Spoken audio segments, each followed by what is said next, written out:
नमस्कार बच्चों, कैसे हैं आप सभी।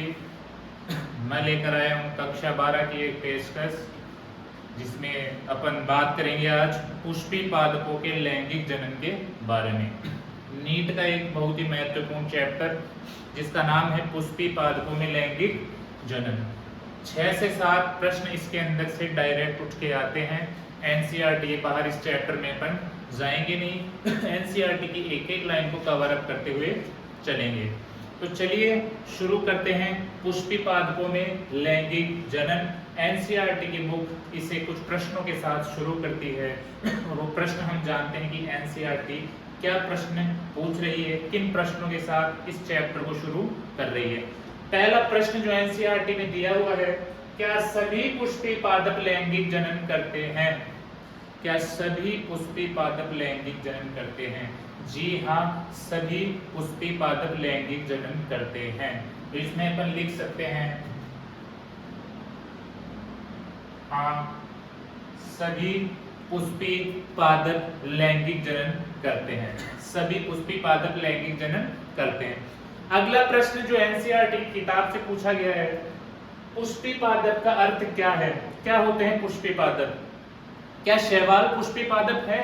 यदि आपने बायोलॉजिकल क्लासिफिकेशन, उसके बाद पादप जगत आपने पढ़ा है, उसके अंदर शैवाल, ब्रायोफाइटा, टेरिडोफाइटा, जिम्नोस्पर्म, एंजियोस्पर्म इत्यादि के बारे में अध्ययन किया है तो आप आसानी से बता सकते हैं कि पुष्पी पादप का अर्थ क्या है। ये पुष्पी पादप आप किसे कहेंगे? क्या शैवाल पुष्पी पादप है? क्या नहीं है। क्या ब्रायोफाइटा पुष्पी पादप है? नहीं है। क्या टेरिडोफाइटा पुष्पी पादप है? नहीं है। क्या जिम्नोस्पर्म पुष्पीय पादप है? नहीं है। जो गैमेट बनाता है, जो युग्मक बनाता है, वह पुष्पीय पादप होगा। तो यहाँ एंजियोस्पर्म क्या है? पुष्पीय पादप। एंजियोस्पर्म क्या है? पुष्पीय पादप। तो पुष्पीय पादप का अर्थ हो गया एंजियोस्पर्म। क्या हो गया? एंजियोस्पर्म। प्रश्न नंबर 3 जो एनसीईआरटी की बुक लिखती है अपने इंट्रोडक्शन, अपने परिचय के अंदर, वो प्रश्न है पुष्पी पादपों के लैंगिक जनन का अंतिम उत्पाद क्या है? एनसीईआरटी द्वारा ये प्रश्न पूछा गया है। आपकी पुस्तक के पेज नंबर 18 पे आप देखेंगे तो पुष्पी पादपों के लैंगिक जनन का अंतिम उत्पाद क्या है? तो फल एवं बीज। फल एवं बीज, इसमें लिख सकते हैं अपन फल एवं बीज। फल एवं बीज, ये पुष्पी पादपों के लैंगिक जनन के अंतिम उत्पाद है, फल एवं बीज। तो अपन ने एनसीईआरटी का परिचय देखा जिसके अंदर 3 प्रश्नों से इस अध्याय की शुरुआत की गई है, जिसमें पहला प्रश्न है, क्या सभी पुष्पी पादप लैंगिक जनन करते हैं? जी हाँ, सभी पुष्पी पादप लैंगिक जनन करते हैं। फिर ये पुष्पी पादप होते कौन है? ये पुष्पी पादप एंजियोस्पर्म होते हैं। कौन होते हैं? एंजियोस्पर्म, जो कि पादप जगत के अंतर्गत आता है। इसके बाद तीसरा सवाल एनसीईआरटी ने किया कि पुष्पी पादपों के लैंगिक जनन का अंतिम उत्पाद क्या है? तो पुष्पी पादपों के लैंगिक जनन का अंतिम उत्पाद अपन ने देखा फल एवं बीज है। चलते हैं आगे, आगे की ओर करते हैं मूव कि पुष्प है क्या।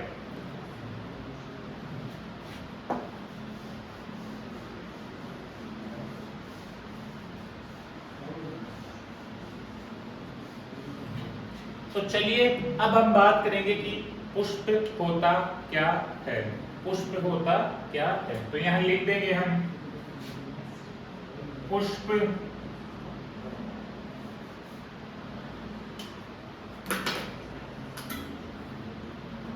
पुष्प एंजियोस्पर्म का, पुष्प एंजियोस्पर्म का, एंजियोस्पर्म का एक आकर्षक अंग है। एक आकर्षक अंग है। पुष्प एंजियोस्पर्म का एक आकर्षक अंग है। एक आकर्षक अंग है। देखिए, सबसे पहले एनसीईआरटी की बुक में बता रखा है कि पुष्प के महत्व क्या क्या है। पुष्प के महत्व क्या क्या है, तो हम बात कर लेते हैं पुष्प के महत्व की कि पुष्प के महत्व क्या क्या होंगे। तो चलिए हम बात कर रहे हैं पुष्प के महत्व की।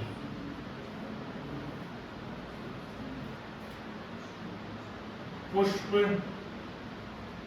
के महत्व, पुष्प के महत्व। सबसे पहले मैं आपको बता दूं,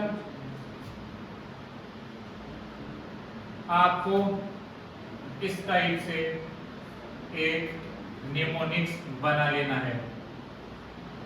अब देखिए, ए का मतलब एस्पेक्ट, क्या बोलोगे? एस्पेक्ट, सौंदर्य। क्या बोलोगे? सौंदर्य। सौंदर्य के अंदर पुष्प का महत्व है। दूसरा देखिए, ऑर्नामेंटल, सजावटी, सजावट या सजावटी। पुष्प का दूसरा महत्व, पहला सौंदर्य, दूसरा सजावट के रूप में। किसके रूप में? सजावट के रूप में।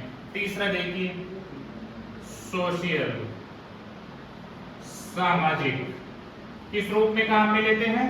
सामाजिक रूप में भी हम पुष्प को काम में लेते हैं। फिर देखिए, रिलीजियस, क्या बोलोगे? रिलीजियस, धार्मिक। क्या हो गया? धार्मिक। पुष्प का पहला महत्व सौंदर्य में, पुष्प का दूसरा महत्व सजावट में, पुष्प का तीसरा महत्व सामाजिक रूप से, पुष्प का चौथा महत्व धार्मिक रूप से, पुष्प का अगला महत्व कल्चर। किसमें? कल्चर, संस्कृति के रूप में। किसके रूप में? संस्कृति के रूप में। किसके रूप में? संस्कृति के रूप में। पुष्प का अगला महत्व देखिए, ये हो गई संस्कृति, ये हो गया धार्मिक, सामाजिक, सजावट और सौंदर्य। और क्या हो गया? सौंदर्य। इसके बाद आप देखिए, पहले इसकी बात कर लेते हैं, सोरो। सोरो का मतलब सांत्वना। किसके अंदर? सांत्वना। किसके अंदर? सांत्वना। सांत्वना देने में भी किसका उपयोग होता है? पुष्प का। कब्र पे क्या चढ़ता है? पुष्प चढ़ता है। फिर बात करते हैं एंड लव, प्यार वाली फीलिंग के लिए भी किसका उपयोग किया जाता है? पुष्प का उपयोग किया जाता है। प्यार वाली फीलिंग के लिए भी किसका उपयोग किया जाता है? पुष्प का उपयोग किया जाता है। इसको अपन हटा देते हैं। तो पुष्प के महत्व हो गए सौंदर्य में, सजावट में, सामाजिक रूप से, धार्मिक रूप से, सांस्कृतिक रूप से, प्यार में और सांत्वना देने में। इन सब में पुष्प का क्या है? महत्व होता है। एनसीईआरटी में जब अपन आगे चलते हैं तो एनसीईआरटी एक बात कहती है, एनसीईआरटी एक बात कहती है, एक सवाल आपसे करती है। उस सवाल को मैं इधर लिख देता हूँ। ये सवाल एनसीईआरटी द्वारा किया जाता है कि ऐसे 5 पादप बताइए, ऐसे 5 पादप बताइए जो सजावटी हो और जिनका कल्टीवेशन या जिनकी खेती की जाती हो। तो ऐसे 5 पादपों के नाम लिखिए, ऐसे 5 पादपों के नाम लिखिए जो घरेलू रूप से खेती की जाती हो। ऐसे 5 पादपों के नाम लिखिए जिनकी घरेलू रूप से खेती की जाती हो। तो अपन लिख रहे हैं ऐसे 5 पादप कौन कौन से हो सकते हैं? ऐसे 5 सजावटी पादप, सॉरी इसमें अपन लिखेंगे 5 सजावटी। ये पूछ रहा है ऐसे 5 सजावटी पादपों के नाम लिखिए जिनकी घरेलू रूप से खेती की जाती हो। तो अपन इसमें लिख सकते हैं पहला गुलाब, क्या लिखेंगे? गुलाब। दूसरा ट्यूलिप, क्या लिखेंगे? ट्यूलिप। तीसरा मैरीगोल्ड, क्या लिखेंगे? मैरीगोल्ड। चौथा सूरजमुखी, सूरजमुखी। पहला गुलाब, दूसरा ट्यूलिप, तीसरा मैरीगोल्ड, चौथा सूरजमुखी और 5वां जैस्मीन। क्या लिखोगे? जैस्मीन। क्या लिखोगे? जैस्मीन। एनसीईआरटी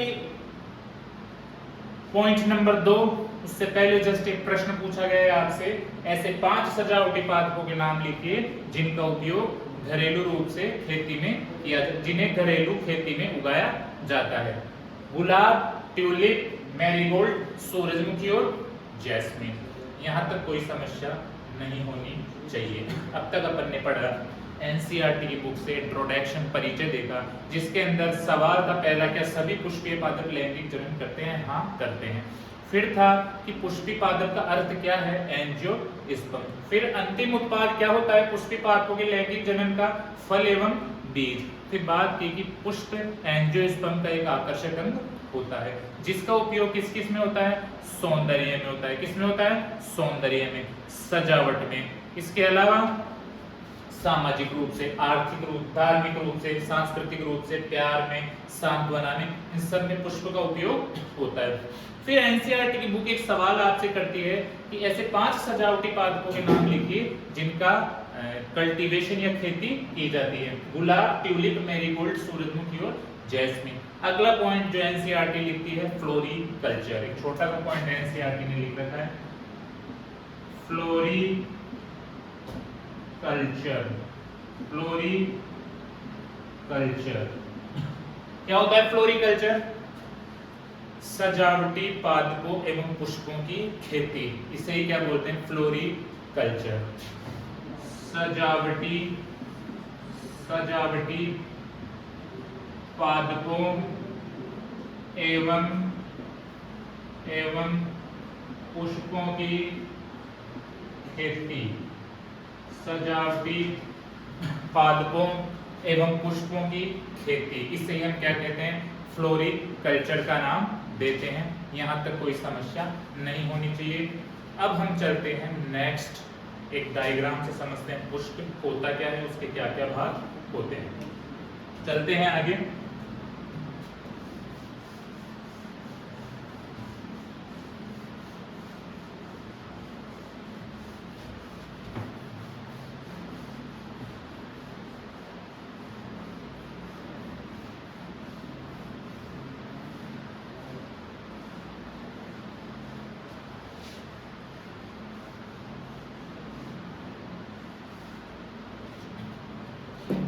अब देखिए, अपन बात करते हैं पुष्प की एक संरचना की।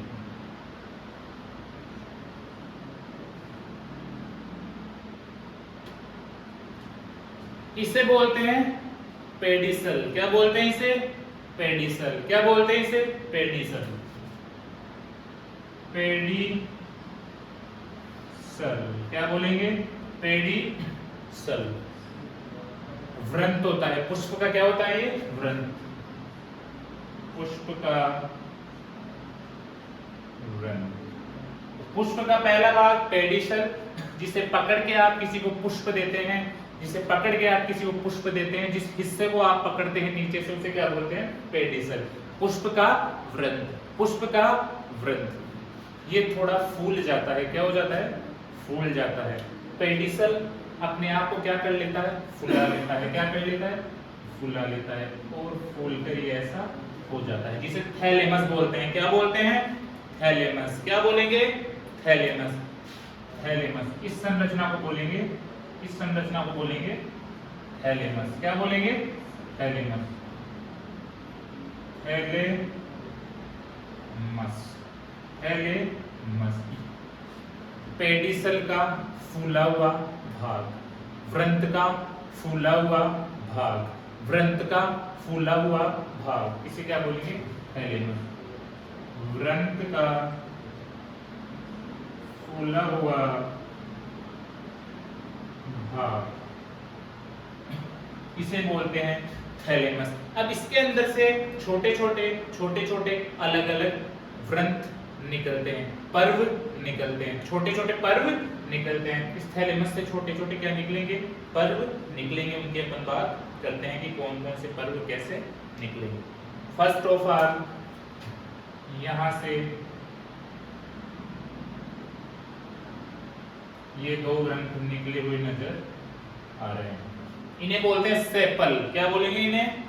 सेपल। इन्हें क्या बोलेंगे? सेपल। क्या बोलेंगे इन्हें? सेपल। क्या बोलेंगे इन्हें? सेपल। क्या बोलेंगे? सेपल। सेपल के बाद और 2 यहां से क्या निकलते हैं? पर्व निकलते हैं। ये देखिए, एक इधर से, एक इधर से। निकल रहे हैं, एक इधर से एक इधर से। इन्हें पेटल बोलते हैं। क्या बोलते हैं इन्हें? पेटल। क्या बोलेंगे इन्हें?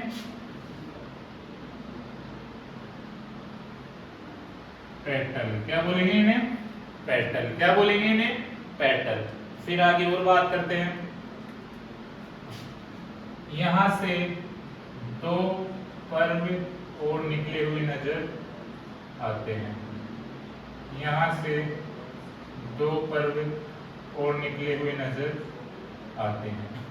इन्हें बोलते हैं स्टेमन। इन्हें बोलते हैं स्टेमन। इन्हें बोलते हैं स्टेमन। इन्हें बोलते हैं स्टेमन। क्या बोलेंगे इन्हें? स्टेमन। क्या बोलेंगे? स्टेमन। क्या बोलेंगे? स्टेमन। ठीक है। पुमंग। क्या बोलेंगे? पुमंग। आगे देखिए, फिर इसके बाद इसके बीच में एक छोटी सी फूली हुई स्ट्रक्चर निकलती है। इसे हम बोलते हैं कार्पल। इसे क्या बोलेंगे? कार्पल। इसे क्या बोलेंगे? कार्पल। इसे हम बोलते हैं कार्पल। क्या बोलेंगे? कार्पल। तो एक पुष्प की बात कर रहे हैं, पुष्प की बाह्य संरचना देख रहे हैं, जिसके अंदर सबसे पहले पेडिसल, पुष्प का वृंत, जिसे पकड़ के हम पुष्प किसी को देते हैं उसे क्या बोलते हैं? पेडिसल। ये पुष्प का वृंत। पुष्प का वृंत फूल कर एक संरचना का निर्माण कर देता है, जिसे हम थैलेमस बोलते हैं, वृंत का फूला हुआ भाग। फिर ये थैलेमस, इससे अलग अलग पर्व निकलते हैं, जिनमें सबसे पहले दो पर्व निकलते हैं, उन्हें सेपल का नाम देते हैं। क्या नाम देते हैं? सेपल का नाम देते हैं। उसके बाद दो पर्व ये निकल रहे हैं, इन्हें पेटल का नाम देते हैं। इन्हें क्या नाम देते हैं? पेटल। इसके बाद दो पर्व और ऊपर की तरफ निकलते हैं, इन्हें हम स्टेमन का नाम देते हैं। क्या नाम देते हैं? स्टेमन। इसके बाद एक बीच में से फूला हुआ पर्व और निकलता है, जिसे कार्पल का नाम देते हैं। तो इस संरचना किसकी हो गई? पुष्प की बाह्य संरचना। किसकी संरचना हो गई? पुष्प की बाह्य संरचना। किसकी संरचना हो गई? पुष्प की बाह्य संरचना। तो मैं लिख सकता हूं चित्र पुष्प की बाह्य संरचना। पुष्प की बाह्य संरचना। अब चलते हैं आगे। फर्स्ट ऑफ ऑल सबसे इंपॉर्टेंट बात यहाँ करने जा रहा हूं, जो कलेक्शन है किसका? सेपल का। सेपल का collection. Collection of sepal. Sepal का कलेक्शन। देखिए, सेपल का कलेक्शन कैलिक्स कहलाता है। क्या कहलाता है? कैलिक्स। सेपल का कनेक्शन क्या कहलाएगा? कैलिक्स। क्या कहलाएगा? कैलिक्स। क्या कहलाएगा? कैलिक्स। तो कैलिक्स की इकाई क्या हो गई? सेपल। कैलिक्स की इकाई क्या हो गई? सेपल। अगली बात देखो, फिर बात की थी अपने पेटल की। पेटल का कलेक्शन। पेटल का कलेक्शन क्या कहलाएगा? कोरोला। क्या कहलाएगा? कोरोला। क्या कहलाएगा? कोरोला। सेपल का कनेक्शन कैलिक्स, पेटल का कलेक्शन कोरोला। फिर अपन ने स्टेमन की बात की थी। किसकी? स्टेमन। तो स्टेमन का कलेक्शन एंड्रोशियम कहलाएगा। एंड्रोशियम कहलाएगा। क्या कहलाएगा? एंड्रोशियम। जायांगधर। क्या बोलोगे? जायांगधर। एंड्रोशियम। पुमंगधर। सॉरी, क्या बोलोगे? पुमंगधर। पुमंगधर। क्या कहलाएगा? पुमंगधर। फिर चलते हैं आगे। अब बच गया अपने पास कार्पल। क्या बच गया? कार्पल। कार्पल का कलेक्शन, कार्पल का कनेक्शन गाइनोशियम कहलाता है। जायांगधर कहलाता है। गायनोशियम, गायनोशियम, जायांगधर, जायांगधर। तो सेपल का कलेक्शन कैलिक्स, पेटल का कलेक्शन कोरोला, स्टेमन का कलेक्शन एंड्रोशियम या पुमंगदल, कार्पल का कलेक्शन गायनोशियम या जायांगधर, एंड्रोशियम की इकाई स्टेमन, गायनोशियम की इकाई कार्पल। अब देखिए हमें समझने की क्या जरूरत है। इधर देखिए, जो कैलिक्स और कोरोला है वो अनिवार्य नहीं होते, वो अनिवार्य नहीं होते।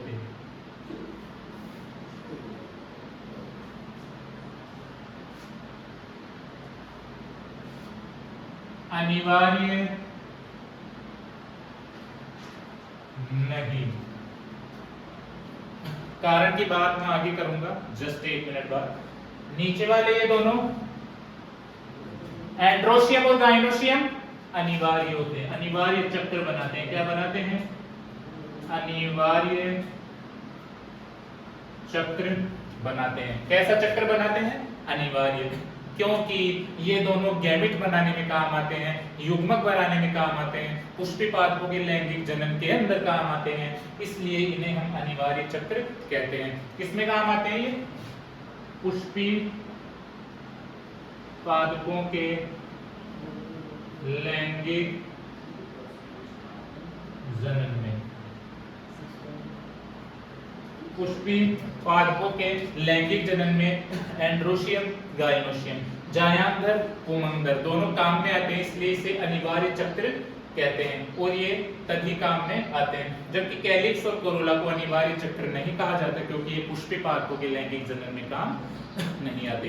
तो हमने देखा पुष्प का चित्र, जिसके अंदर पुष्प की बाह्य संरचना देखी, जिसे पकड़कर हम किसी को पुष्प अर्पित करते हैं, उसे पेडिसल कहते हैं। पुष्प का वृंत होता है, ये पुष्प का वृंत फूलकर एक संरचना का निर्माण करता है, जिसे थैलेमस कहते हैं, और ये वृंत का फूला हुआ भाग होता है। इससे अलग अलग पर्व निकलते हैं, जिसके अंदर ये 2 पर्व सेपल, फिर ये वाले पेटल, फिर ये स्टेमन और ये कार्पल। फिर अपन ने देखा सेपल का कलेक्शन कैलिक्स कहलाता है, पेटल का कलेक्शन कोरोला कहलाता है, स्टेमन का कलेक्शन एंड्रोशियम कहलाता है या पुमंगधर कहलाता है, कार्पल का कलेक्शन गायनोशियम या जायांगधर कहलाता है। और ये दोनों अनिवार्य चक्र बनाते हैं, क्योंकि पुष्पी पादपों के लैंगिक जनन में काम आते हैं, युग्मक बनाते हैं, जबकि ये अनिवार्य नहीं होता। चलते हैं आगे।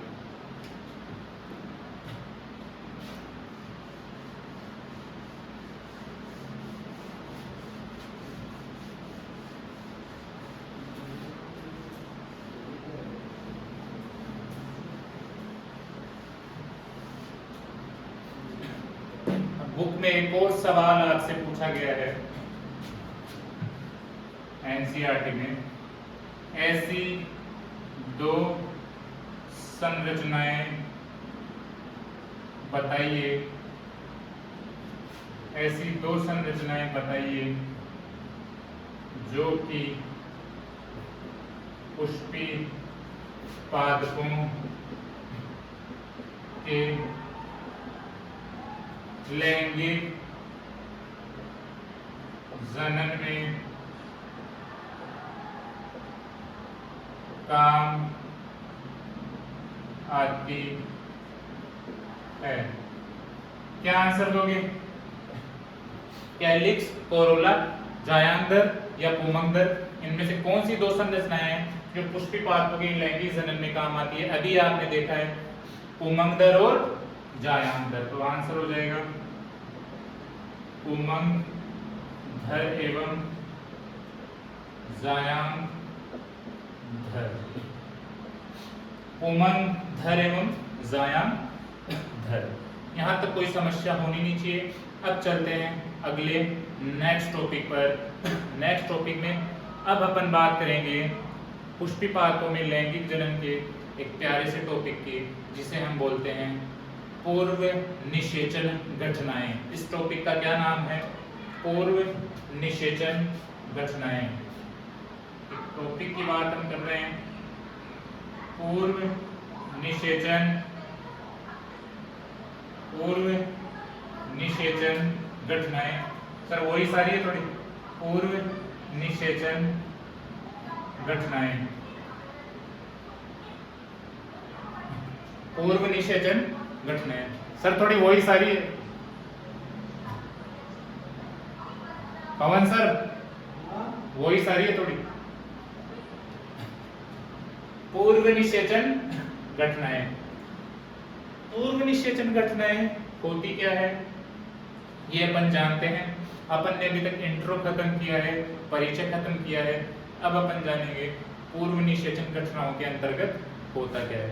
सबसे पहले मैं बात करूंगा एक प्लांट, एक पादप आपके पास क्या है, अब देखते जाइए, समझते जाइए इवेंट।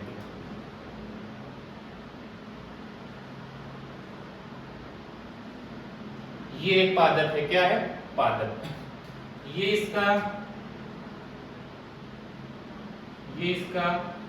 तना है, क्या है, तना। ये क्या है, तना या प्ररोह है, तना या प्ररोह है, तना या प्ररोह है।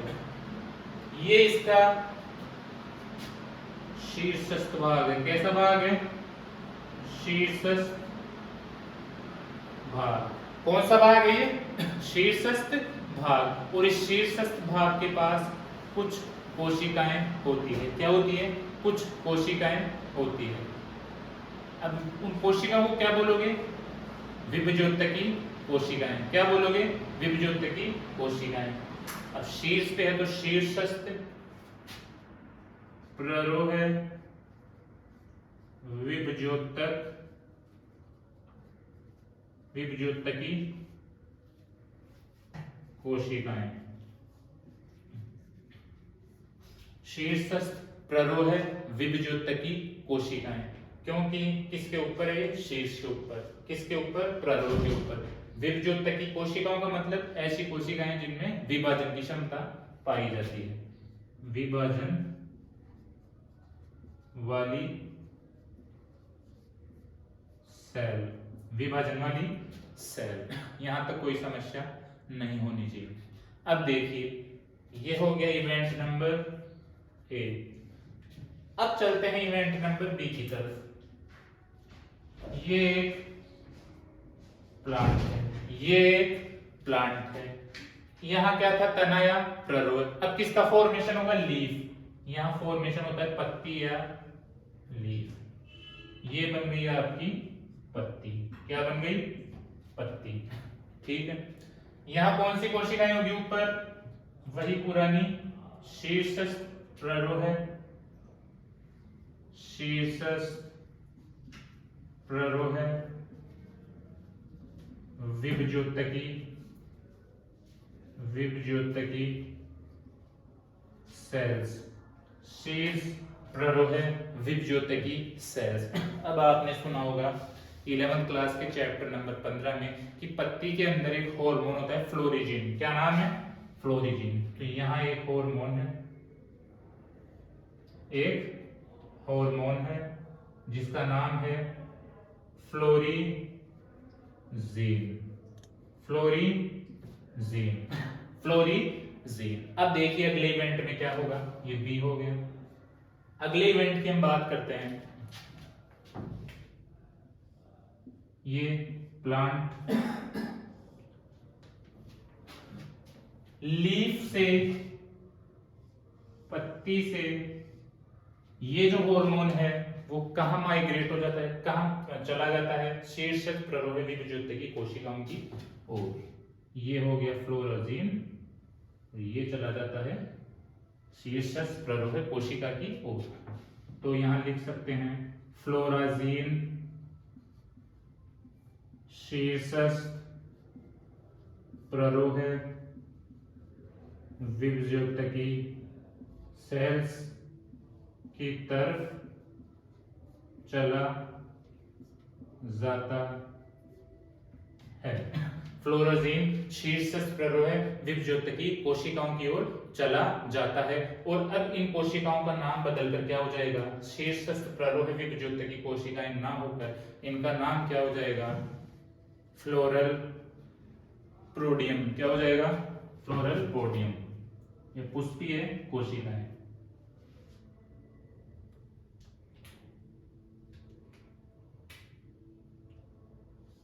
पुष्पीय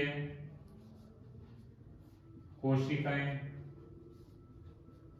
या फ्लोरल प्रीमोर्डियम, फ्लोरल प्रीमोर्डियम। अब ये कोशिकाएं क्या करेगी आगे जाके बताइए। अब फ्लोवर का फॉर्मेशन करना है अपने को, तो ये शीर्षस्थ प्ररोविभज्योतकी कोशिकाएं करेगी या पुष्पीय कोशिकाएं, दोनों में से बताइए। पुष्पीय कोशिकाएं क्या कर देगी, फ्लोवर का फॉर्मेशन कर देगी। फ्लोवर का फॉर्मेशन कौन करेगी, शीर्षस्थ प्ररो है या वो वाली क्या करेगी, फ्लोवर का फॉर्मेशन। अब देखिए ये प्लांट, इसके ऊपर ये फॉर्मेशन हो गया किसका, फ्लोवर का, किसका, फ्लोवर का, किसका, फ्लोवर, क्या बन गया, फ्लोवर। पढ़ रहे हैं पूर्व निषेचन घटनाएं, जिसके अंदर पहला इवेंट देख रहे हैं, एक पादप है, पादप का ये तना या प्ररो है, ऊपर शीर्षस्थ भाग है, शीर्षस्थ भाग के पास कुछ ऐसी कोशिकाएं पाई जाती है जो विभाजन की क्षमता रखती है। अब चूंकि ये शीर्षस्थ भाग पे है, प्ररोह वाले भाग पे है, इसलिए इसे शीर्षस्थ प्ररोह विभज्योतकी कोशिकाएं कहते हैं, जिनके अंदर अथक विभाजन की क्षमता पाई जाती है। इसके पश्चात नंबर बी पर पत्ती का निर्माण हो जाता है। पत्ती के अंदर एक हार्मोन पाया जाता है जिसका नाम है फ्लोरोजिन। फ्लोरोजिन हार्मोन रिस्क कर शीर्षस्थ प्ररोह विभज्योतकी कोशिकाओं की तरफ चला जाता है और अब शीर्षस्थ प्ररोह विभज्योतकी कोशिकाओं को बदल देता है किसमें, पुष्पीय कोशिकाओं में या फ्लोरल प्रीमोडियम में बदल देता है। अब ये फ्लोवर प्रीमोडियम पुष्प में रूपांतरित हो जाती है। यहां तक कोई समस्या नहीं होनी चाहिए। तो एक बात एनसीईआरटी पूछती है, एक नोट दे रखा है, यहां मैं लिख देता हूं कि एक नोट यहां मैं लिख रहा हूं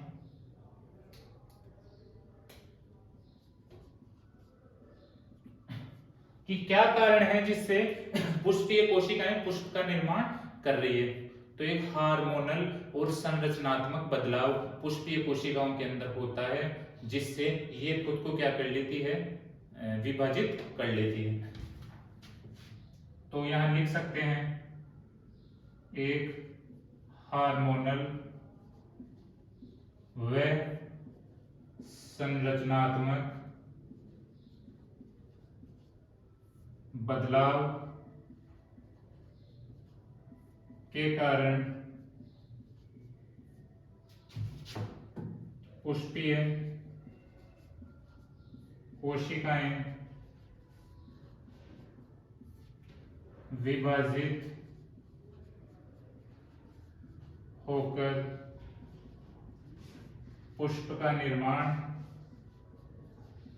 करती है, पुष्प का निर्माण करती है, पुष्प का निर्माण करती है। एक हार्मोनल व संरचनात्मक बदलाव के कारण पुष्पीय कोशिकाएं विभाजित होकर पुष्प का निर्माण करती है। यहां तक हम देख चुके। अब एक छोटा सा पॉइंट देख के इस लेक्चर को खत्म करते हैं, जिसका नाम है एंथर। क्या नाम है, एंथर या पोमंक, एंथर या पोमंक। कितना टाइम हो गया सर, एक बार देख लो। 30 मिनट्स का हो गया सर। थोड़ा एंथर बता देते हैं, 5-7 मिनट का आंसर बताओ। 33 मिनट्स हो गए। ठीक है।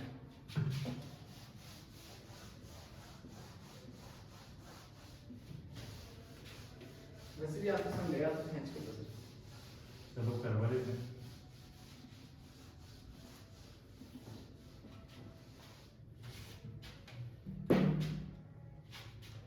पोमंक की बात करेंगे हम। पोमंक, इससे पहले मैं स्टेमन की बात करेंगे अपन।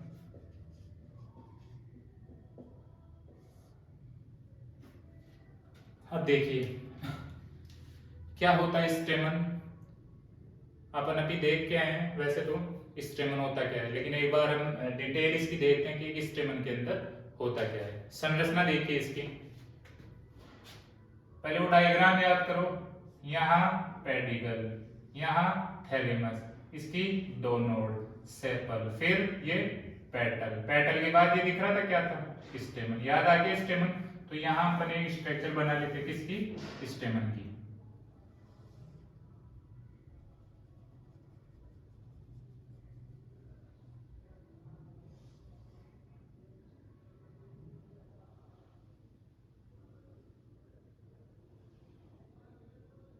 ये क्या बन गया अपना स्टेमन। क्या बन गया स्टेमन। इसके दो भाग होते हैं, एक तो अक्षीय या टर्मिनल, ऊपर वाले को अक्षीय बोलते हैं। क्या बोलेंगे अक्षीय भाग। कौन सा भाग अक्षीय भाग। अक्षीय भाग जिसे एंथर बोलते हैं या पुमंग बोलते हैं। क्या बोलते हैं पुमंग या एंथर। पुमंग या एंथर ये क्या हो गया इसका अक्षीय भाग। कौन सा भाग अक्षीय भाग जिसे क्या बोलेंगे एंथर या पुमंग। फिर नीचे वाले भाग को तंतु बोलते हैं। क्या बोलते हैं इसको तंतु। क्या बोलते हैं तंतु। क्या बोलेंगे तंतु। तंतु छोटा एवं पतला होता है। छोटा एवं पतला होता है। छोटा व पतला। छोटा व पतला। तो कितने भाग हो गए इसके स्टेमन के, इधर लिखो स्टेमन के पहले भाग का नाम बोलो पुमंग। क्या बोलोगे पुमंग या एंथर। पुमंग या एंथर। दूसरे भाग का नाम बोलो तंतु। क्या बोलोगे तंतु। क्या बोलेंगे तंतु। अब देखिए आगे जो तंतु है इसके दो भाग होते हैं। कितने भाग दो। एक तो प्रोक्सिमल और एक डिस्टल। एक तो प्रोक्सिमल और एक डिस्टल। एक तो नजदीकी भाग एक दूरस्थ भाग। तो यहां लिख सकते हैं ये तो हो गया आपका नजदीकी नजदीकी या प्रोक्सिमल पार्ट। नजदीकी या प्रोक्सिमल पार्ट। नजदीकी या प्रोक्सिमल पार्ट। और ये दूरस्थ दूरस्थ या डिस्टल पार्ट। दूरस्थ या डिस्टल पार्ट। दूरस्थ या डिस्टल पार्ट। तो कितने भाग हो गए तंतु के दो, नजदीकी भाग और दूरस्थ भाग, प्रोक्सिमल पार्ट और डिस्टल पार्ट। सवाल यहां से ये बनता है कि जो नजदीकी भाग है प्रोक्सिमल भाग है वो किससे अटैच होता है। दिख रहा है किससे हो रहा है एंथर या पुमंग से। तो यहां हम लिख सकते हैं इसके दो भाग। पहला भाग नजदीकी या प्रोक्सिमल किसके साथ अटैच है पुमंग के साथ। पुमंग के साथ जुड़ा। किसके साथ जुड़ा पुमंग के साथ जुड़ा। दूसरा देखो दूरस्थ या डिस्टल पार्ट।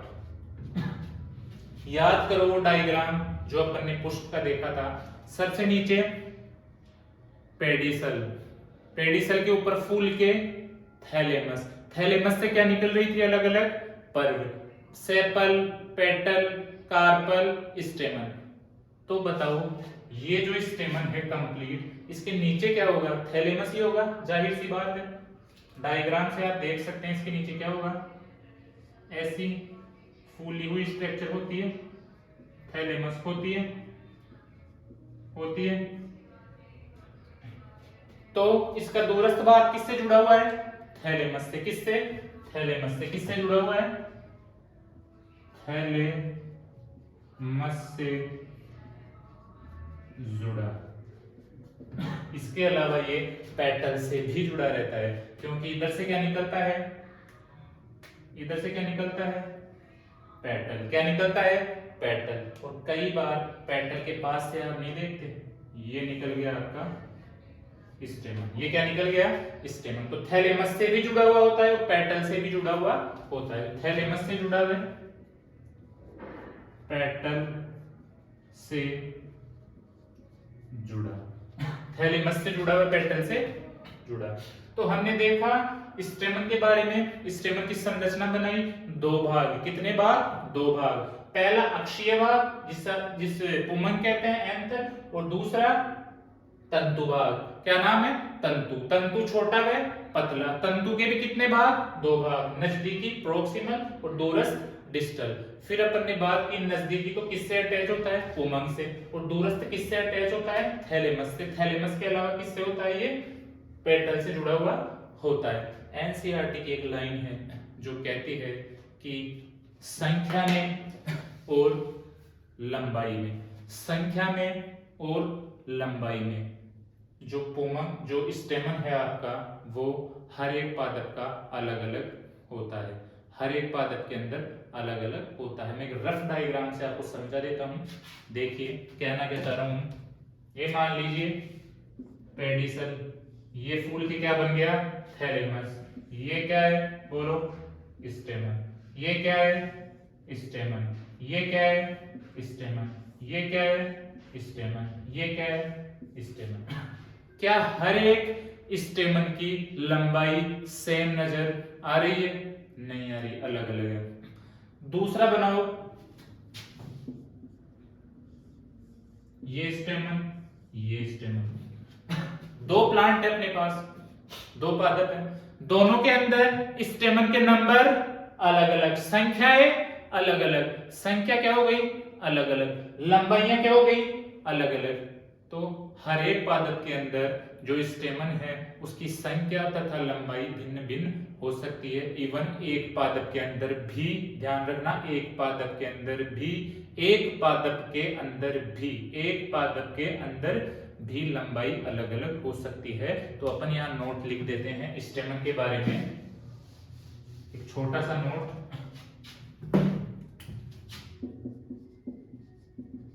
कि लंबाई तथा संख्या में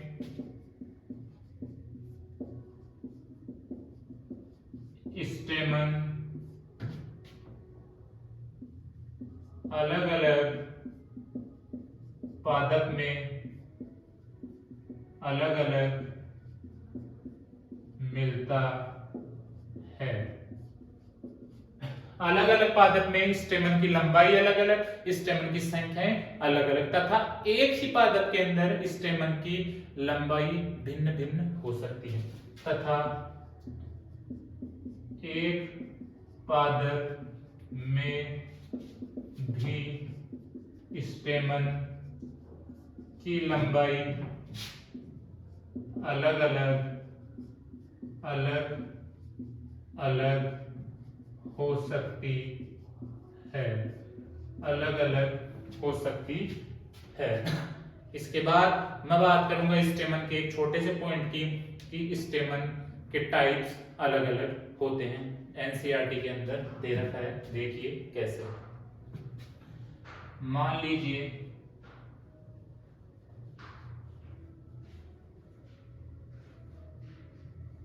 ये कोई स्टेमन है, क्या है ये, स्टेमन। क्या है ये, स्टेमन। ये क्या है, चलिए इसकी बात थोड़ा लंबा टॉपिक बाद में करेंगे, थोड़ा समय लग जाएगा। एक बार मैं आपको वापस रिवाइज करा देता हूं। अपन पढ़ रहे हैं पुष्पी पादपों में लैंगिक जनन। शुरू किया अपन ने परिचय से।